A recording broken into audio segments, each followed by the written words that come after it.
வணக்கம், நான் நயினார் நாகேந்திரன் பேசுகிறேன். வரும் 22ஆம் தேதி மதுரையில் முருக பக்தர்கள் மாநாடு நடைபெற இருக்கிறது. அனைவரும் கலந்து கொண்டு சிறப்பிக்குமாறு அன்போடு வேண்டுகிறேன். நன்றி, வணக்கம்.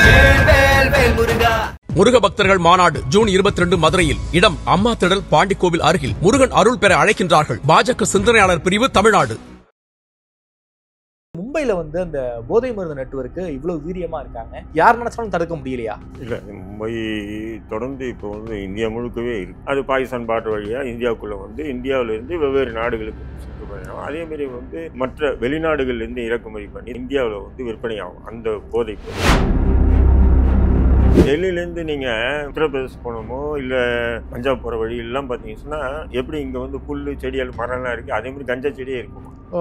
இன்னைக்கு கூட இருக்காது. அது இயற்கையுடன் கொஞ்சம் செயற்கையை சேர்த்து. ஆனால் இப்போ எப்படின்னா முழுக்க கெமிக்கல். இப்போ இந்த வி கேர்னு ஒரு மாத்திரை இருக்குது. எதுன்னா இந்த பெண்களுக்கு பிரசவத்துக்காக ஆப்ரேஷன் பண்ணும்போது போடுற மாத்திரை. அது அந்த மாத்திரை 4 மாத்திரை, ஒவ்வொரு மாத்திரை போட்டு ஒவ்வொரு கிளாஸ் பாலா 4 மாத்திரை பொறுமையா 5 மாத்திரை சாப்பிட்டான்னு சொன்னா 3 நாளைக்கு அவன் கையை வெட்டி எடுத்த விட அவனுக்கு தெரியாது. அந்த அளவுக்கு ஒரு போதை. ஒரு தெருவில் யாரு இந்த மாத்திரை விற்கிறான், யாரு ஸ்டாம்ப் விற்கிறான், யாரு சொல்யூஷன் விற்கிறான், எல்லாமே அவங்களுக்கு சொல்யூஷன் இருக்கு. பார்த்தீங்களா, ஸ்டாம்புங்கிறீங்க, போஸ்ட் ஆஃபீஸ்ல ஸ்டாம்ப் விற்பாங்க. இந்த ஸ்டாம்ப் மாதிரி ஒன்று இருக்குங்க, நாக்கில் வச்சுக்கிட்டேன்னா ஒன்றுமே தெரியாது. அந்த மெபட்ரானை விதவிதமாக தயாரிச்சிருக்காங்க. மாத்திரை மாதிரியே இருக்குமான்னு சொல்லிட்டு நம்ம மாத்திரை மட்டும் செக் பண்ணிட்டு இருந்தோம்னா வேற மாதிரியா பேப்பர் மாதிரி இப்படி பல இதில் இந்த மெபட்ரான் இன்னைக்கு பரவலாகவே ஆயிடுச்சு. அதுக்கு பேர் மியா. நீங்க பூனை தான் மியான்னு கத்தோம். இல்லை, அதுக்கு பேரே மியாவும். கோடு வேடா அதுக்கு? கோடு வேடு. இது சாமானியன் கைக்கு எப்படி போகுது? காலேஜ் படிக்கிற பையனுக்கு எப்படி போகுது? சாமானியனுக்கு எப்படி இது போகுது? எப்படி வாங்குறாங்க, எப்படி விற்கிறாங்க? இது எல்லாமே ஆன்லைன் தாங்க. எல்லாமே இப்போ டார்க் இதுன்னு இருக்கு, டார்க் வெப். அப்புறம் கொரியருங்க, கொரியர்ல கூட விற்கிறாங்க. ஆதனையர்களுக்கு அன்பு வணக்கம். இன்று நம்மோடு இந்திய தேசிய லீக் கட்சி நிறுவன தலைவர் திருமிகு தடா ரஹீம் அழுந்துள்ளார். வணக்கம் ரஹீம் பாய். நலமா இருக்கீங்களா? குறிப்பாக ஒரு கிரைம் சப்ஜெக்ட் தான் உங்ககிட்ட கேட்க போறேன். ஒரு போதை மருந்து, போதை கடத்தல் தமிழ்நாட்டை உலுக்கியவர் ஜாஃபர் சாதிக்கு.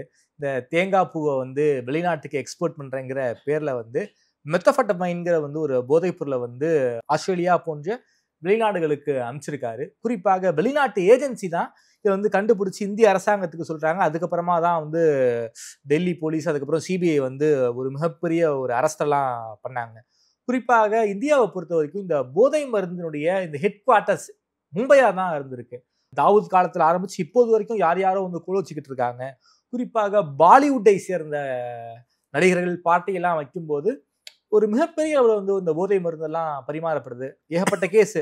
இந்த சுஷாந்த் சிங், அதுக்கப்புறம் ஷாருக் கானுடைய பையன்லாம் அந்த கேஸ் எல்லாம் மாட்டினாரு. எப்படி இதை நாம புரிஞ்சுக்கிறது? எப்படி மும்பைல அந்த போதை மருந்து நெட்வொர்க்கு இவ்வளவு வீரியமா இருக்காங்க, யார் நினைச்சாலும் தடுக்க முடியலையா? இல்லை, மும்பை தொடர்ந்து இப்போ இந்தியா முழுக்கவே இருக்கு. இப்போ நீங்கள் ஜாஃபர் சாதிக்குன்னு சொன்னீங்க. ஜாஃபர் சாதிக்கு அந்த வழக்கில் உண்மையிலே நேரடி தொடர்பு இருந்ததுன்னா 10 வருஷம் யார் இருந்தாலும் ரெக்கமெண்டேஷனே இல்லை. NDPS வழக்கு போட்டுதுன்னா 10 வருஷம் ஜெயிலில் தான் இருக்கணும். பட் அவர் விடுதலை ஆகிட்டாருன்னு சொன்னால் அந்த வழக்கில் விடுதலை ஆகிட்டா அமலாக்கத்துறை இதில் தான் கொஞ்ச நாள் ஜெயிலிருந்து அப்புறம் விடுதலை ஆகிருக்கு. ஜாமீனில் வந்தார் நினைக்கிறேன். ஜாமீனில் வந்திருக்காப்புல. ஆனால் அப்போ அந்த வழக்கில் அவருக்கு அவ்வளோ பார்ட் இல்லைன்னு தான் இருக்கும்.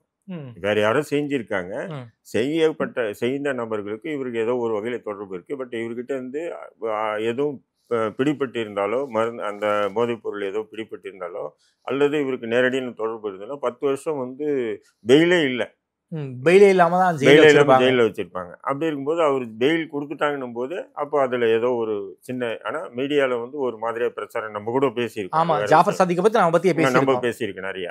அது ஒரு மாதிரியா போயிடுச்சு. ஆனா அந்த போதை பொருள் எப்படின்னு சொன்னீங்கன்னா, இன்னைக்கு தமிழ்நாடு ஒரு காலத்துல எப்படின்னா கஞ்சா, கொகைன் பவுடரு அப்படின்னு சொல்லுவாங்க. அப்போ கொகைன் பவுடர் எல்லாம் பார்த்தீங்கன்னா அது ஒரு பூவில் இருந்து அதை எடுத்து, அந்த பூவை எடுத்து அதை பதப்படுத்தி அதன் பிறகுதான் அது ஒரு போதை வஸ்தாக மாற்றுறாங்க. அது ஆப்கானிஸ்தான் மலைகளில் அதிகமாக அது பாகிஸ்தான் பார்டர் வழியாக இந்தியாவுக்குள்ளே இந்தியாவிலேருந்து வெவ்வேறு நாடுகளுக்கு சுற்றுப்பயணம், அதேமாரி மற்ற வெளிநாடுகள்லேருந்து இறக்குமதி பண்ணி தமிழ்நாட்டில் இந்தியாவில் விற்பனையாகும் அந்த போதைப் பொருள்.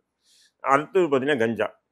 கஞ்சாவும் வந்து ஒரு இயற்கை செடி தான். செடியை எடுத்து அதை வந்து என்ன பண்ணுவாங்க, பிடுங்கி காய வச்சு அதை மண்ணில் தோண்டி பொதிச்சு அதில் ஏதோ சில இதெல்லாம் சேர்த்து தான் இதெல்லாம் தமிழ்நாட்டில் அஃபென்ஸ். ஆனால் வடநாட்டிலலாம் வந்து கஞ்சா சும்மா சாதாரணமாகவே வளர்ந்து நிற்குது. நீங்கள் டெல்லியிலேருந்து நீங்கள் இது உத்தரப்பிரதேஷ் போனோமோ இல்லை டெல்லியிலேருந்து நீங்கள் போகிற வழியை பார்த்தீங்கன்னா பஞ்சாப் போகிற வழியெல்லாம் பார்த்தீங்கன்னு சொன்னால் எப்படி இங்கே வந்து புல் செடிகள் மரம்லாம் இருக்குது, அதே மாதிரி கஞ்சா செடியே இருக்குமா. இன்னைக்கு கூட இருக்காது. அது அது அது வந்து இயற்கையுடன் கொஞ்சம் செயற்கையை சேர்த்து. ஆனால் இப்போ வந்து எப்படின்னா முழுக்க கெமிக்கல். இந்த மருந்து கம்பெனிகள் இருக்காங்க இல்லையா, பெரிய பெரிய கார்ப்பரேட் மருந்து கம்பெனிகள், அந்த கம்பெனி மூலியமாக தான் இப்போ போதை வஸ்து வந்து பயங்கரமாக விற்பனை ஆகுது. ஓகே, சிந்தட்டிக் எல்லாமே செயற்கை. இதில் வந்து நேரடியாக உடலுக்கு பாதிப்பு டைரெக்டாகவே. இப்போ வந்து எல்லாமே சொல்லுவாங்க கஞ்சா அடிச்சு தான் கொலை பண்ணணுன்னாங்க, கஞ்சா அடிச்சு தான் கலவரம் பண்ணாங்க. கஞ்சா அடித்தா கலவரம் பண்ணிட்டு தான் கொலையும் பண்ண மாட்டான். சிரிச்சா சிரிச்சுட்டே இருப்பான், பேசினா பேசிகிட்டே இருப்பான், படித்தா படிச்சுட்டே இருப்பான். உண்மையிலே நான் வந்து கஞ்சா சிறையில் இருக்கும்போது கஞ்சா அடித்த நபர்களை பார்த்துருக்கேன். அவன் வந்து பார்த்தீங்கன்னா கஞ்சா அவன் பாட்டுக்கு பாட்டு பாடிக்கிட்டே கிடப்பான். சில பேர் புத்தகம் படிச்சுட்டே கிடப்பானுங்க. சில பேர் வந்து ஊர் கதை சொல்லிக்கிட்டே கிடப்பான். இப்படி ஒரு மனநிலை தான். ஒரு அவனுடைய மனசு வந்து ஒரு ஆக்வர்டாக போகாது, ஆக்வர்டாக ஒரு வெறி எல்லாம் இருக்காது. அதே நேரத்தில் இந்த மாத்திரைகள் இருக்குது பார்த்தீங்களா, அந்த மாத்திரை அவன் போட்டுட்டான்னு சொன்னால் உங்கள் அப்பாவை போய் கொண்டுட்டு வடான்னு சொன்னால் கொண்டுட்டு வருவான். இப்போ இந்த வி கேர்ன்னு ஒரு மாத்திரை இருக்குது. எதுன்னா இந்த பெண்களுக்கு பிரசவத்துக்காக ஆப்ரேஷன் பண்ணும்போது போடுற மாத்திரை. அது அந்த மாத்திரை 4 மாத்திரை, ஒவ்வொரு மாத்திரை போட்டு ஒவ்வொரு கிளாஸ் பாலா 4 மாத்திரை பொறுமையாக 5 மாத்திரை சாப்பிட்டான்னு சொன்னால் 3 நாளைக்கு அவன் கையை வெட்டி எடுத்த விட அவனுக்கு தெரியாது. அந்த அளவுக்கு ஒரு போதை. அவன் என்ன பண்ண, அந்த கொலை கேஸ்லாம் மாட்டி கையெல்லாம் உடைக்கிறான் பார்த்தீங்களா. ஆமாம், எல்லாம் கை கால் உடைஞ்சு வராங்களே, சிரிச்சுக்கிட்டே வருவானுங்க பாருங்க. ஜெயிலுக்கு அப்படியே சிரிச்சுக்கிட்டே வருவானுங்க.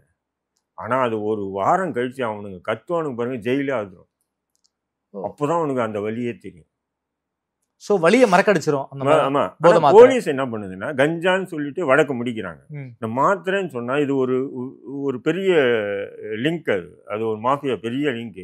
இவங்க அதுக்குள்ளே போக மாட்டாங்க. இப்போ மாத்திரைன்னா எங்கே மாத்திரை வாங்கணும், மெடிக்கல் ஷாப். எந்த மெடிக்கல் ஷாப்பில் வந்து டாக்டர் பிரிஸ்கிரிப்ஷன் இல்லாமல் மாத்திரை கொடுக்கக்கூடாது. எப்படி கொடுத்தேன் உனக்கு, எப்படி இந்த அளவுக்கு, அதாவது பெட்டியாக இந்த மாத்திரை எப்படி உனக்கு வருது, யார் கார்பரேட் கம்பெனிக்கு. இப்போ இது இப்படி வந்து பார்த்தீங்கன்னா அது ஒரு பெரிய லிங்க் வரும். அது போலீஸ் அதுக்கு போக மாட்டாங்க, கஞ்சான்னு வழக்கு முடிச்சிடும். இப்போ நம்ம கஞ்சா அடிச்சு கொலை பண்ணோம், கஞ்சா அடிச்சு இது பண்ணா இப்படின்றதே முடியும். பெரும்பாலும் இந்த மாத்திரை தான் இன்னைக்கு அந்த அளவுக்கு வந்து வேலை செய்யுது.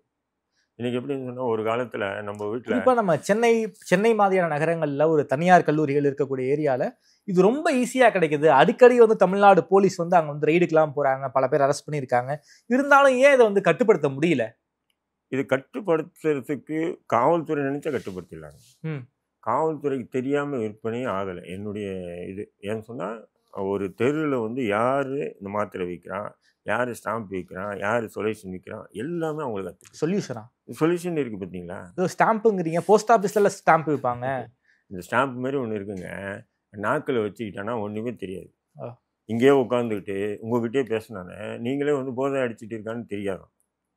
வீட்டுக்கு போனானா ஹாய் டேட், ஹாய் மாமன்ட்டு போவோம், புள்ள நல்லா சந்தோஷமா இருக்குன்னு விட்டுருவாங்க. ஆனால் அது அடிக்க ஒரு 2 வருஷம் கழிச்சு தான் அது அவனுடைய அந்த இது தெரியும். அந்த ஒரு கோவப்படுறது, அப்பா அம்மாவை எதிர்த்து பேசுறது, அதில் தான் ஆரம்பிக்கும். அவனுடைய குணம் வந்து எப்படின்னு சொன்னால் அதில் தான் ஆரம்பிக்கும். முடித்து அவனுடைய எண்டு பார்த்தீங்கன்னா வேறு மாதிரியே போயிடும். அதுக்குள்ளே அந்த பெற்றோர்கள் உணர்ந்துட்டு பிள்ளையை வந்து ஸ்டடி பண்ணானுங்கன்னு சொன்னால் பண்ணலாம். இல்லைன்னு சொன்னால் எக்ஸ்ட்ரீமாக போயிட்டான்னா அவன் அடுத்தது என்ன பண்ணுவான், மாத்திரை இன்ஜெக்ஷன் சொல்லிட்டு அவன் வேற ரேங்க் அடுத்தடுத்த இடத்துக்கு போயிடுவானுங்க. ஏன்னா இப்படி இருக்கு சொல்யூஷன். நீங்களே சொல்யூஷன் அப்படிதான். அந்த சொல்யூஷன் இருக்கு பார்த்தீங்களா, அந்த டீப்புக்கெல்லாம் ஒட்டுறோம். ஆமாம், பஞ்சர் ஒட்டுறதுக்கெல்லாம் சொல்யூஷன். அதில் வந்து ஏதோ கலந்துட்டு நல்லா கசக்கி அதை வந்து இப்படி பிடிச்சிட்டு அடின்னு அடிச்சானுங்கன்னு சொன்னால் குறைஞ்சது 8 மணி நேரம் அவனுக்கு அப்படியே இருக்கும், மந்தமாக இருப்பான், அவனுக்கு ஒன்றுமே தெரியாது. ஓகே, இப்படி நிறையங்க. அதாவது நம்ம நினைக்கிறது போதைன்னு சொன்னால் டாஸ்மாக் கடையில் போய் வாங்கி கொடுக்குறதும் போதைன்னு நினைக்கிறோம், இல்லை கஞ்சா போதைன்னு நினைக்கிறோம். இதெல்லாம் தாண்டி இன்னைக்கு 100கணக்கான இப்படி இருக்கு. காப் சிரப்புன்னு ஒன்று இருக்கு. ஆமாம், தொண்டை இது இருமலுக்கு சாப்பிடுவோம். அது அதே காப் சிரப்பு இவங்க என்ன பண்ணுறாங்கன்னா பாட்டில் கணக்கு 2 பாட்டில் நீங்கள் அடிச்சிங்கன்னு சொன்னால் குறைஞ்ச 2 நாளைக்கு நீங்கள் எழுத மாட்டீங்க, தூங்கிட்டே இருப்பீங்க. இல்ல 2 மூடி காப் சிரப் குடிச்சாலே நமக்கு நல்லா தூக்கம் வரும். இவங்க வந்து என்ன பண்ணுவாங்கன்னா ஒரு 2 பாட்டில், ஆனால் டாக்டர் இது கொடுக்கக்கூடாது, மெடிக்கல் ஷாப்பில் கொடுக்கக்கூடாது, கொடுக்குறானுங்களே. அதாவது ஒரு கல்லூரியிலேயோ இல்லை பள்ளி மாணவனோ கல்லூரி மாணவனோ போய் மாணவிகளோ போய் கேட்குறாங்கன்னா காப் சிரப்பே கொடுக்கக்கூடாது. அப்படியே கொடுத்தாலும் ஒரு ஒரு இதுதான் கொடுக்கணும். ஆனால் இவங்க பாட்டிலாக விற்கிறான், அவனுக்கு தேவை விற்பனை. புரிந்துங்களா உங்களுக்கு? இதை பற்றியெல்லாம் காவல்துறையோ அல்லது இதுக்கு ஒரு டீம் போட்டு, சுகாதாரத்துறை வந்து ஒரு டீம் போட்டு இதெல்லாம் கண்காணிச்சாங்கன்னா இதெல்லாம் ஒழிக்கலாம். ஆனால் பண்ணுறது இல்லை, இதெல்லாம் எதுவுமே பண்ணுறது இல்லை. இப்போ நம்ம மும்பைக்கு வருவோம். ஏன்னா நம்ம இது யதார்த்தமா தமிழ்நாடு இல்லை, ஒட்டுமொத்தமா மக்கள் கிட்ட புழக்கத்தில் இருக்கக்கூடிய விஷயம். மும்பையில எடுத்துக்கிட்டீங்கன்னா இப்போ சமீபமா வந்து பாத்தீங்கன்னா மெபட்ரோன் என்ற ஒரு டேப்லெட், அது டேப்லெட் வடிவத்தில் இருக்கான். அப்புறம் வந்து சிறு சிறு இது இருக்கு பாத்தீங்களா, அந்த கல்கண்டு இருக்கு பாத்தீங்களா, கல்கண்டு வடிவத்தில் இருக்கான். அது வந்து அந்த மெபட்ரானை வந்து விதவிதமா வந்து தயாரிச்சிருக்காங்க. அது எந்த இது, அதாவது மாத்திரை மாதிரியே இருக்குமான்னு சொல்லிட்டு நம்ம மாத்திரை மட்டும் செக் பண்ணிட்டு இருந்தோம்னா வேற மாதிரியா ஒண்ணு இருக்கு. ஓகே, பேப்பர் மாதிரி இப்படி பல இதுல வந்து இந்த மெபட்ரான் வந்து இன்னைக்கு வந்து பரவலாவே ஆயிடுச்சு. அதுக்கு பேர் வந்து மியா மியா. நீங்க பூனை தான் மியா மியான்னு கத்தோம். இல்ல, அதுக்கு பேரே மியா மியாவா, கோடு வேர்டா அதுக்கு? கோடு வேர்டு. மியா மியா இருக்குன்னு சொன்னா கொடுப்பானுங்க, மியா மியா அதுக்கு பேரு. இது வந்து பாத்தீங்கன்னா சொன்னா நீங்க Australia, New Zealand, first Australia, New Zealand, America, எல்லா ஐரோப்பிய நாடுகள் மற்றும் அமெரிக்கா எல்லாமே வந்து தடை வச்சிருக்காங்க இந்த மெபட்ரானுக்கு. இது ஃபர்ஸ்ட் வந்து மெடிக்கல் ஷாப்லயே வந்து மருத்துவ ரீதியா தயாரிச்சு விற்பனை ஆயிட்டு இருந்தது. ஆனா அது யாருமே கண்டுக்கல. ஆனா அதன் பிறகு வந்து சோதனை பண்றாங்க, இது பண்ணா எப்படி ஆகுதுன்னு சொல்லி. அது பண்ணா வந்து இப்போ வந்து பேசினாங்கன்னா நிறைய பேசுவாங்க, நினைவாற்றல் அதிகம். அந்த மெபட்ரான் பயன்படுத்திங்கன்னா நினைவாற்றல் கூடுமா, அதாவது ஃப்ரெஷ்ஷாக இருப்பீங்களா, இப்படி வந்து பல விதமான கொடுக்குது. ஆனால் இது போட போட போட போட அதன் பிறகு எவ்வளோ தூரம் அந்த ஃப்ரெஷ்னஸ்ஸு, மெமரி கூடுது, எல்லாமே எவ்வளோ அதிகமாகிட்டே இருந்ததோ அது எல்லாமே மைனஸ் ஆகும். அது 3 years 4 yearsக்கு பின்னாடி வந்து அப்படியே மைனஸ் ஆகும். எவ்வளோ கூடுச்சோ, இப்போ ஒரு மேடையில் போகிறாங்க, பேச்சாற்றலுக்காக வந்து அந்த மாத்திரை போட்டால் அதை நினைவு சக்தி என்னென்ன படித்தானோ அதெல்லாம் கரெக்டாக வரும் நினைவாற்றலுக்காக. அதேமாரி ஃப்ரெஷ்னஸ், ஒரு திரைப்படத்திலே இல்லை ஒரு நாடகத்தில் நடிக்கிறாங்கன்னு சொன்னால் அந்த ஃப்ரெஷ்னஸ் எப்படி ஒரு ஆக்டிவிட்டியாக இருக்கணும். இது எல்லாமே வந்து ப்ளஸ்ஸாக தான் வருமா. ஆனால் இது 4-5 yearsக்கு பேக் வந்து எவ்வளோ அது ப்ளஸ் ஆச்சோ அவ்வளோக்கு அப்படியே மைனஸ் ஆகி டோட்டல் 0 ஆகுமா. இது வந்து பார்த்தீங்கன்னு சொன்னால் 50 பேர் கொண்ட ஒரு குழுவை நியமனம் பண்ணி அதில் 25 பேர் இந்த மெபட்ரானை பயன்படுத்த வச்சு, அந்த 25 பேர் மெபட்ரான் பயன்படுத்தாமல் இருந்து இவங்களுடைய நினைவாற்றல், இவங்களுடைய ஃப்ரெஷ்னஸ்ஸு, இப்படி வந்து சோதனை இது வந்து ஆஸ்திரேலியா பண்ணி அதன் பிறகு தான் இதை வந்து தடை வச்சு. ஓகே, அந்த மெபட்ரான் இன்னைக்கு மும்பையில் சர்வசாதாரணமாக கிடைக்குது. இப்போ சமீபத்தில் கூட வந்து ரஷீத் தீட்சத்ன்னு சொல்லிட்டு ஒரு ஆளை கைது பண்ணியிருக்காங்க. அவங்ககிட்ட கைது பண்ணும்போது மொத்தம் 2500 கோடிக்கு மெபட்ரானை கைப்பற்றார். அவன் வந்து பார்த்தீங்கன்னு சொன்னால் சாதாரணமாக வந்து கெமிஸ்ட்ரி படிச்சிருக்கான், கெமிஸ்ட்ரி மாணவனாக இருந்திருக்கான். அதிலும் ஃபஸ்ட் கிளாஸில் பாஸ் பண்ணியிருக்கான் கெமிஸ்ட்ரி இதில், வேதியியல் பட்டப்படி படிச்சிருக்கான். அவன் வந்து குஜராத்தில் இந்த யூனிட் வச்சு நடத்திருக்கான். லேப் பண்ணி அவனாவே தயாரிச்சிருக்கான், தயாரித்து அவன் வந்து பயங்கர இப்போ வந்து பார்த்தீங்கன்னா பல கோடிக்கு அதிபதி அவன். சரி, அவங்ககிட்ட கைப்பற்றப்பட்ட போதும் 2500 கோடிக்கு மேலே கைப்பற்றிருக்காங்க அந்த மெபட்ரான் மட்டும். இந்த மெபட்ரான் வந்து மும்பையில் வந்து எப்படின்னா எல்லா இடத்துலையுமே விற்பனை ஆகுது. இப்போது சமீபத்தில் சசிகலான்னு ஒரு பெண், ஆமாம், கேங் வார், அவங்க வந்து ஃபஸ்ட்டு பார்த்தீங்கன்னு சொன்னால் சாதாரணமாக சினிமா டிக்கெட் விற்றுக்கிட்டு இப்படி தான் அவங்களுடைய வாழ்க்கை ஆரம்பிச்சு. அவங்க 2015 கைது பண்ணாங்கன்னு நினைக்கிறேன். இந்த ஃபஸ்ட்டு வந்து அவங்களுடைய வாழ்க்கை வந்து பார்த்தீங்கன்னா இப்படி தான் சின்ன விற்கிறது இப்படியே பண்ணுறாங்க. ஆனால் அதன் பிறகு நான் மாத்திரை கித்திரை வாங்கி விற்றுருக்காங்க. அப்புறம் மெபட்ரானில் இறங்கி இன்னைக்கு வந்து பார்த்தீங்கன்னா பெரிய ஒரு டான் மாதிரி ஆகிட்டாங்களாம். அவங்களை பிடிக்கிறதுக்கு குஜராத், மும்பை, டெல்லி 3 போலீஸும் சேர்ந்து ரொம்ப கஷ்டப்பட்டு இப்போ சமீபத்தில் பிடிச்சி ஜெயிலில் போட்டிருக்காங்க. வீரப்பன் மாதிரி 3 மாநில போலீஸ் வந்து தேடி இருக்காங்க போல இருக்கு. ஆமாம், தேடி இருக்காங்க. அவங்களை இப்போ கண்டுபிடிக்கவே முடியாதான், எப்படி இருப்பாங்க என்ன இருப்பாங்கன்றது தெரியாதான். அந்த மாதிரி வந்து அவங்க விநியோகம் பண்ணிட்டு அவ்வளோ விற்பனை. அது வந்து மும்பை மட்டும் இல்லாமல் அது சென்னைக்கு வருது, தமிழ்நாடுக்கு வருது, ஆந்திராவுக்கு போகுது, கர்நாடகாவுக்கு போகுது. அந்த மாத்திரை முழுக்க இன்னைக்கு அப்படி தான். ஓகே, மும்பைல இருந்து இந்தியா முழுக்க போயிருக்கு விற்பனை இன்ன வரையிலும் நடந்துட்டு தான் இருக்கு. அவங்கள கைது செஞ்சும் கூட அதை வந்து தடுக்க முடியல. அதான் சொன்னேன், ஒரு குஜராத்ல ஒரே ஒரு ஆளு கிட்ட மட்டும் அவ்வளவு 2500 கோடி மதிப்புங்கிறீங்களே. ஒரு சாதாரண ஸ்டூடெண்டா? ஆமா, அவன் வந்து படிச்சுட்டு உடனே இது பண்றான். வேற எதுவும் பெரிய வயசானவெல்லாம் இல்ல. தொழில் முனைவர் ஆகணும்னு முயற்சி பண்ணியிருக்கான் போல இருக்கு. அவன் இதை வந்து பண்ணியிருக்கான். அப்போ இந்த மெபட்ரான் வந்து பாத்தீங்கன்னா சர்வசாதாரணமா வந்து இந்த கெமிக்கல் வந்து இது பெரிய பெரிய மருந்து கம்பெனி கிட்ட இருந்து அவன் வாங்கணும்.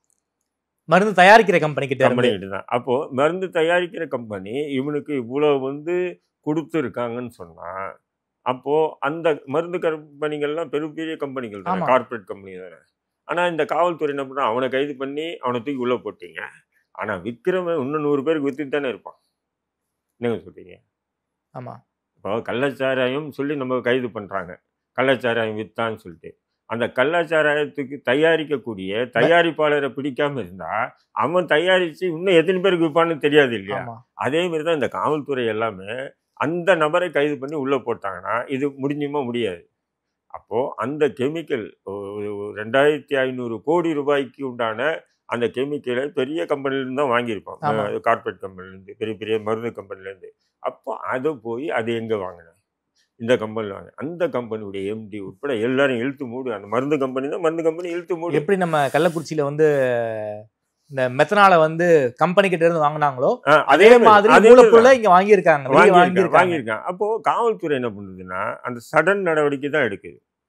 நாங்க பிடிச்சோம் கீழே உள்ள ஆட்களை மட்டும் தான் வந்து அரெஸ்ட் பண்றாங்களே தவிர இதுவரையிலும் அப்படிதான் நடந்துட்டு இருக்கு. அந்த மெயின், அதாவது ஒரு விஷ செடி இருக்குன்னா அதை கிளைய உடைச்சாலும் சரி, இலைய உடைச்சாலும் சரி, இன்னும் வீரியமா தான் வேர்ல கட் பண்ணணும், வேரடி மண்ணோட பிடிங்கி எறியணும். அப்போதான் வந்து அந்த விஷத்தன்மை இனி இல்லாம இருக்கும். நீ கிளைய உடைச்சாலும் சரி, இலைய உடைச்சாலும் இன்னும் வளரதான் செய்யும். ஆனா இப்ப காவல்துறை வந்து அப்படிதான் பண்ணுது. இப்போ மும்பை, குஜராத் காவல்துறை சேர்ந்து அவனை பிடிச்சிட்டோன்னு சொல்லி 2500 கோடி ரூபாய்க்கு உண்டான மெத்தபட்டன் பிடிச்சோன்னு சொல்லிட்டு பெருமை பேசிட்டாங்க. மீடியாலெல்லாம் வந்து வந்தது, எல்லா ஊடகத்திலும் வந்தது. என்ன பலன் இருக்கணும்னு சொன்னா இனி இப்படி நடக்கவே கூடாது. மெபட்ரின் என்ற இந்த டேப்லெட்ஸ் யாருமே விற்கக்கூடாது. இதை வந்து முழுக்க தடை பண்ணப்படுற ஒரு பொருள். இதனால இளைய சமூகத்தினுடைய மிகப்பெரிய சீர்கேட்டில் போய் முடியுது அப்படின்னு நினைச்சாங்கன்னா அப்போ அந்த வேரோடி மண்ணோட பிடிங்கி எறியுமா இல்லையா? சரி, இப்ப இந்த அளவுக்கு மும்பைல வந்து மெஃபட்ரான் வந்து தலைவிரித்து ஆடுதுன்னு சொல்றீங்க. இது வந்து சாமானியன் கைக்கு எப்படி போகுது? காலேஜ் படிக்கிற பையனுக்கு எப்படி போகுது? சாமானியனுக்கு எப்படி இது வந்து போகுது? எப்படி வாங்குறாங்க, எப்படி விற்கிறாங்க? எங்க இது எல்லாமே ஆன்லைன் தாங்க எல்லாமே. இப்போ டார்க் இதுன்னு இருக்கு, டார்க் வெப். அப்புறம் வந்து கொரியர்ல கூட விற்கிறாங்க. இப்போ நீங்க ஒரு கவர் கொரியர்ல போய் கொடுக்குறீங்க, கொரியருக்குள்ள வச்சிருந்தா என்ன கொரியர்காரன் பிரிச்சா பாக்குறான், புரியுதுங்களா அவரு? ஓகே, கொரியர்ல விற்பனை ஆகுது. ஆனா இதெல்லாம் கண்காணிக்கணும்ன்ற. இப்ப இன்னைக்கு அவாலாலாம் கூட கொரியர்ல பணம் இருக்கு பார்த்தீங்களா? ஒரு 50 கோடி ரூபாய் போகணும்னா கொரியர்ல கட்டி போடுறானுங்க, போயிடுது. கொரியர்ல எப்படி பணத்தை எல்லாம் கட்டி போட முடியும் சார்? நான் என்ன சொல்றேன், கொரியர் ஓனரை பிடிச்சா முடிஞ்சது இல்லை, அந்த 3 மூட்டையை போட்டு விடு, அங்க போய் அனுப்பு, வேலை முடிஞ்சுது. டிரைவரோ எடுத்துட்டு போற இவனோ வந்து என்ன மூட்டைக்குள்ள என்ன இருக்குன்னு பிரிச்சா பார்க்க மாட்டான். பெரும்பாலும் ஹவாலா பணம் தேர்தலினுடைய ஒவ்வொரு தொகுதியுடைய பணம் விநியோகம் பண்றாங்க, ஹவாலாலையும் ஆம்னி பஸ்ல தான் போகுது. ஓகே, இது தேர்தல் ஆணையத்துக்கு எல்லாமே தெரியும். ஆனாலும் என்ன பண்ணுது தேர்தல் ஆணையம், நீங்க நானும் கார் ஏதோ ஓட்டிட்டு போவோம், நிப்பாட்டி செக் பண்ணு, பின்னாடி 50,000 இருந்தா 50,000 அவங்க எடுத்துக்கிறாங்க, 49,000 தான் வச்சுக்கணும், 50,000 வச்சிருக்கேன், மொத்த பணத்தையும் வாங்கிக்கிறாங்க. உங்க வண்டி என் வண்டி செக் பண்ணி திரும்ப பார்ப்பாங்க இப்ப கேமரா வச்சு. அது என்ன பண்ணுவாங்க பாருங்க, தேர்தல் நடத்தை விதிமுறையை பின்பற்றி இது தேர்தல் ஆணையம் பாருங்க எவ்வளவு கண்ணும் கருத்துமா இருக்கு. நமக்கு தெரியும், பைக்லயும் கார்லயும் போறோம்னு நம்ம ஏதோ அவசரமா குடும்பத்தோட போவோம், நிப்பாட்டி தான் சோதனை பண்ணுவோம். ஆனா போக வேண்டியது போயிட்டு தானே இருக்கு, போதா இல்லையா? ஒவ்வொரு தொகுதியிலையும் 20 கோடி 25 கோடி எம்எல்ஏ செலவு பண்றானா இல்லையா? செலவு பண்றாங்க தான். அப்ப இதை கண்டுபிடிக்கிறாங்க. அதே மாதிரிதான் இந்த இந்த மெபட்ரின் போன்ற இந்த போதை வஸ்துகளும் சொல்றேன் நான். கொரியர்ல தான் விற்கிறாங்க. கொரியர்ல பிளஸ் இந்த டார்க் வெப் சோசியல் மீடியால வந்து அந்த சொல்றேன் மியா இப்படி கோடுவேடு எனக்கு இவ்வளவு வேணும் அப்படி. நமக்கு என்ன மியான்னு கத்துறான், நம்மளே போன் எடுக்கிறோம், என்ன மியான்னு போட்டிருக்கான், இப்படிதானே பார்ப்போம். ஆமா. இந்த மியா மியான்றது யாருக்கு தெரியும்? பிள்ளைகளை பெற்றோர்களுக்கு தெரியுமா? மியா மியான்னா இது ஒரு போதை வஸ்துன்னு தெரியுமா? தெரியாது. அப்படியே புள்ள எடுத்துன்னு வந்து பாக்கெட்ல வச்சிருந்தான்னு வச்சுக்கல, மாத்திரை 4 மாத்திரை எடுத்து பார்த்து என்ன மாத்திரைன்னு எந்த தகப்பனார் கேட்கறான்? தலைவலி மாத்திரையா இருக்கலாம். அம்மா கிட்ட சொல்லாம அந்த மாத்திரை வச்சிருக்க பாரு, பாக்கெட்ல எடுத்துட்டு வந்தா எடுத்துட்டு வந்து கொடுப்பான். அவன் அம்மாவுக்கு முன்னாடியே சாப்பிடுவான். என்ன மாத்திரைன்னு உங்களுக்கு தெரியாது. ஏன்னா இன்றைய பெற்றோர்கள் எப்படி இருக்கணும்னு சொன்னா தாமரை, ரொம்ப விழிப்புணர்வோடு இருந்தால் தான் தங்களுடைய பிள்ளைகளை நேர் வழி செலுத்த முடியும். இல்லைன்னா முடியாது. அவன் புள்ள நல்லவன் தான், ஆனால் இன்னைக்கு சமூகம் அந்த அளவுக்கு சீரழிஞ்சு இருக்கு. அந்த சமூகத்துக்குள்ள இவனும் ஒருத்தனா வாழ்ந்துட்டு இருக்கான். அப்படின் போது இவனை அறியாமலேயே அதில் போய் தள்ளி விட்டுறாங்க. ஓகே. சென்னையில் இதெல்லாம் கிடைக்குதா? தாராளமாக கிடைக்குதுங்க. இந்த பப்பு கிப்பு அதெல்லாம் கிடைக்குதுங்கிறீங்க? இது மட்டும் இல்லைங்க, எலக்ட்ரா மாரி ஒன்று இருக்குங்க. நம்ம சார்ஜ் போடுறோம்ல. ஆமா, சார்ஜ் போடுறோம். அந்த சார்ஜ் போட்டு அந்த எது வச்சு பப்புன்னு இழுக்கிறானுங்க. அது இதெல்லாம் வந்து பரமாவசம் விற்குது. அந்த எலக்ட்ரா அந்த அளவுக்கு போதை இல்லைங்கிறாங்களே. இ சிகரெட் மாதிரி வேப்புங்கிறாங்க. அதுல ஒன்றும் அவ்வளோ போதை இல்லைங்கிறாங்களே. இல்லை தம்பர, அது அவ்வளோ போதை இல்லை தான். அது ஒரு பள்ளி மாணவன் அடிச்சா ஆபத்து இருக்கும் தான். ஒரு பள்ளி மாணவன் அதுக்கு அடிக்ட் ஆனானா எனக்கே தெரியாதுங்க. அன்னைக்கு ஒரு பையனை வேற ஒரு விஷயத்துக்கு கூப்பிட்டு வச்சு அப்படியே பேசும்போது என்னடா இருக்கு பாக்கெட்ல அப்படின்னு சொல்லிட்டு என்ன பண்ணா அப்படியே செக் பண்றோம். டக்குன்னு பார்த்தா இது வெப்ப இருக்கு, இந்த இது வச்சிருக்கான். ஓகே. அப்போ இதே மாதிரி ஸ்கூல் பசங்க சொல்கிறேங்க, காலேஜ் கூட பரவாயில்ல, எஸ்ட்ரீம் கொஞ்சம். ஸ்கூல் பசங்கள்லாம் வச்சுக்கிட்டு இப்படி இருந்தாங்கன்னா அவன் அதுக்கு அடிக்ட் ஆனா அடுத்த கட்டம் வேற எங்கேயோ போடுவான். அவனெல்லாம் திருத்த, அவனை மீட் எடுக்க முடியாது. சாதாரண மார்க்கெட்டில் கிடைக்கிறது தான் அது. நீங்கள் ஒரு டாஸ்மாகில் போய் ஒரு கோட்டரை வாங்கி குடிக்கிறவனு கூட திருத்திக்கலாம். நம்ம வீட்டில் அவன் குடிச்சிட்டு வரான்னு அம்மாவுக்கு தெரியும், அப்பாவுக்கு தெரியும். அப்பா அம்மா ஏதோ ஒப்பாரி வச்சு கலாட்டா பண்ணி பிள்ளைய வந்து ஓரளவுக்கு அப்பா அம்மாவுடைய இதுக்காக, இதெல்லாம் ஒன்றுமே தெரியாது. அப்பா இந்த பக்கம் படுத்துட்டு இருப்பான், அம்மா இந்த பக்கம் படுத்துட்டு இருப்பான், அவன் நடுப்புற உட்காந்துட்டு சிரிச்சுக்கிட்டே இருப்பான், பேசிக்கிட்டே இருப்பான். அப்போ ஆமாம், அந்த டேப்லெட்ஸ் எல்லாம் புரியுதுங்களா? இப்போ இந்த அளவுக்கு வந்து மோசமான நிலை இருக்கு. இப்போ ஹாஜி மஸ்தான் மும்பையில் இருந்தார், வர்தாபாய் இருந்தார். இவங்கெல்லாம் பார்த்தீங்கன்னு சொன்னால் அவங்க பண்ண ஒரு ரவுடிசம் மாரி உலகத்தில் யாருமே இன்ன வரையும் நேம் இருக்கா இல்லையா? ஒரு நூற்றாண்டு கடந்த பிறகு கூட இன்ன வரையும் அவங்கள பத்தி வர்தாபாய் ஹாஜி மஸ்தான் அவங்க ஒன்றும் பெரிய அரசியல் தலைவர்களோ இல்லை சுதந்திர போராட்ட தியாகிகளோ இல்லை, கடத்தல் மன்னர்கள் தான் அப்படின்னு பேர் இருக்கா இல்லைங்களா? இருக்கு. ஆனாலும் அவங்கள பற்றி அவங்க என்னைக்குமே சரி இது போன்ற மனித சீர்கேடான இந்த போதை வஸ்துக்களை விற்பனை செய்யறதே இல்லை. போதை மருந்து கடத்தினது கிடையாது. ஹாஜி மஸ்தான் சொல்லுவாராம், நீங்க நினைச்சீங்கன்னா ஒரு லோடு போதும் 100 கோடி, அப்போ 100 கோடி வந்துடும். 100 கோடி இல்லை, 500 கோடி இல்லை, இந்த இந்தியாவே எனக்கு கிடைச்சாலும் எனக்கு அந்த மாதிரி நான் விற்க மாட்டேன்னு சொல்லுவாங்க. வர்தாபாயும் அப்படிதான் சொல்லுவாராம்.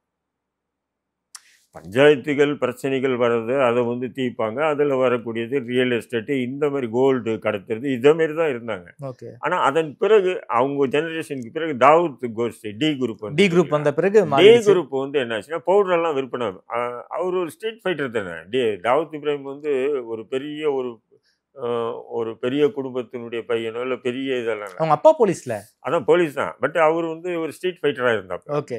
ஸ்ட்ரீட் ஃபைட்டராக இருந்துட்டு அதன் பிறகு என்ன பண்ணுறாங்க, இந்த போதை வஸ்துக்களை அப்படியே விற்பனை பண்ணுறது, அதுக்கப்புறம் அந்த போதை வஸ்துக்களை இறக்குமதி செய்கிறது, இறக்குமதி செய்கிற போதை வஸ்துக்களை விநியோகம் பண்ணுறது, அப்புறம் இங்கேருந்து போதை வஸ்துக்களை ஏற்றுமதி பண்ணுறது, இதில் வந்து அவங்க எக்ஸ்ட்ரீமாக போயிட்டாங்க. பெரிய டீம் வச்சு பண்ண ஆரம்பிச்சாங்க. ஆமாம், கோல்டை விட்டுட்டாங்க அவங்க. ஏன்னா கோல்டில் அவ்வளோ லாபம் கிடைக்கல. அதை வச்சுட்டு பெரிய அளவுக்கு போயிட்டு தான் இன்னைக்கு கூட சினிமா ஃபீல்டு தாவத் கையில் தானேங்க இருக்கு.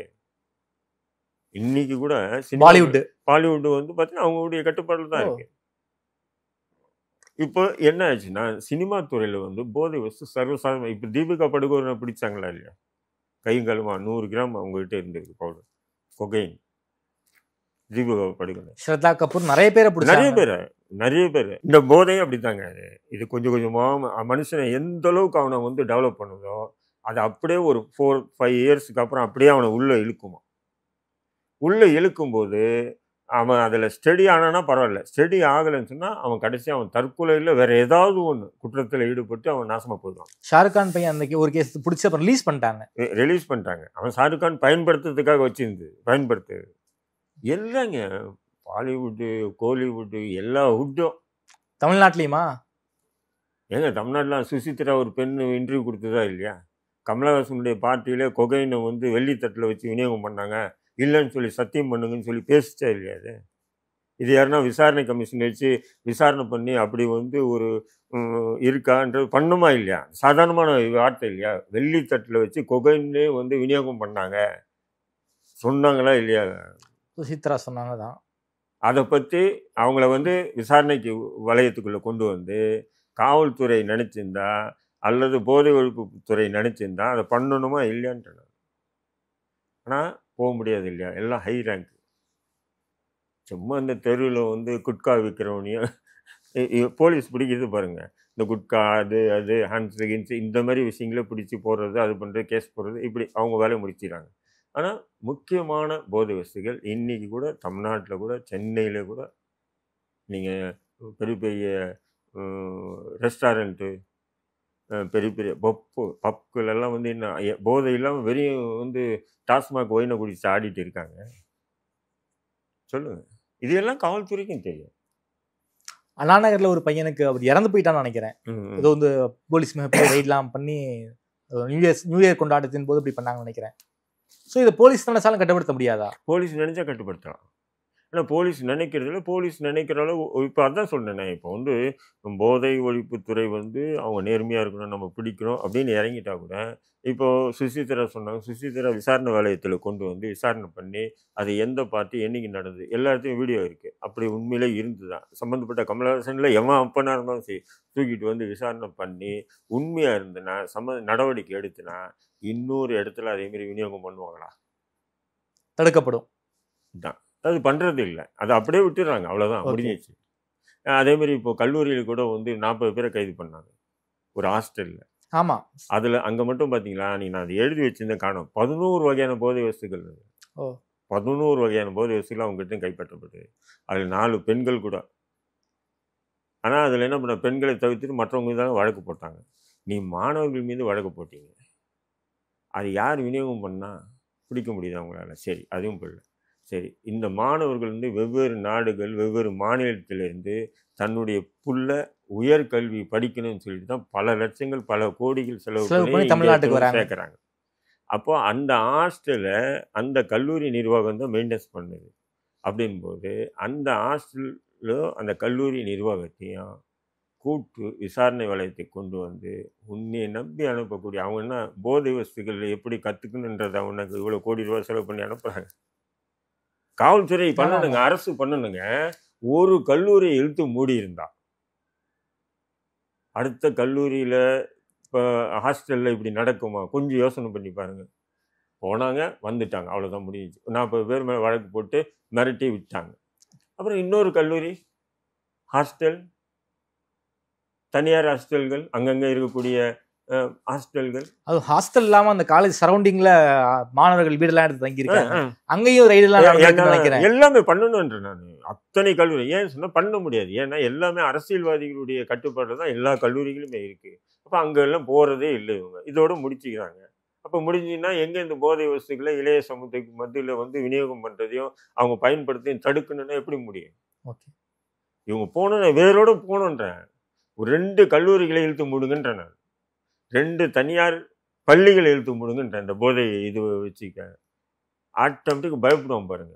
அதேமாரி வந்து இந்த மாத்திரை விற்கக்கூடிய ஒரு 4 மெடிக்கல் ஷாப் இழுத்து மூடுங்க. 4 மெடிக்கல் ஷாப் ஓனர் தூக்கி ஜெயிலில் போடுங்க, குண்டாஸ் போடுங்க. அதுக்கப்புறம் எந்த மெடிக்கல் ஷாப்பாச்சும் விற்பானா? பயப்படுவோம். ஏன்னா அவங்களாம் பணக்காரனுங்க. இது எதுவுமே அந்த அளவுக்கு போகிறது இல்லைங்க. அப்படியே அவங்க போனாலும் காசு கீசு கட்டி முடிச்சுட்டு அவன் போட்டால் அவன் போட்டு விட வழக்கு, அவ்வளோதான். அப்போ இது மும்பை மட்டும் இல்லாமல் டெல்லி மட்டும் இல்லாமல் இன்னைக்கு இந்தியா முழுக்க இது ஒரு பிரச்சனையாக இன்னைக்கு வந்து மாணவர்கள் எதிர்காலம் வந்து முழுக்க இப்போ ஓரளவுக்கு வந்து பார்த்தீங்கன்னா இப்போ உங்கள் ஜெனரேஷனு என் ஜெனரேஷன் கூட உங்கள் ஜெனரேஷன் கூட இதில் தப்பிச்சிச்சு. இதன் பிறகு வரக்கூடிய ஜெனரேஷன் வந்து மோசமான இல்லையா? இன்னைக்கு எப்படி வந்து தெருக்கு பங்கு கடை இருக்கோ அதேமாரி வந்து இந்த போதை இதில் மறுவாழ்வு இது மையங்களை அமைக்க வேண்டிய சூழ்நிலை ஏற்படுமான்ற ஒரு கவலை இருக்கு எனக்கு. அந்த அளவுக்கு இளைய சமூகம் சீரழிஞ்சு. ஆமாம், அந்த போதை ஒழிப்பு, அந்த போதை மீட்பு ரீஹாபிலிட்டேஷன் ஒன்று வச்சுருக்காங்களே, அந்த மாதிரி தெருக்கு ஒன்று வைக்க வேண்டிய சூழ்நிலை ஏற்படும் போல இருக்கு. ஏன்னா அப்படி ஆயிடுச்சு. ஓகே ஓகே, நன்றி ரஹீம் பாய். குறிப்பாக இந்த போதை கலாச்சாரத்தை பற்றி ரொம்ப விரிவாக பேசியிருக்கீங்க. மும்பை மட்டும் இல்லாமல் சென்னையிலையும் எப்படி வந்து இந்த போதை கலாச்சாரம் இருக்குது, இது வந்து போலீஸ் என்ன செய்யணும் அப்படின்னு ஒரு மிகப்பெரிய விரிவாக பேசியிருக்கீங்க. நேரில் நேரம் கொடுத்து பேசியமைக்கு நன்றி ரஹீம் பாய்.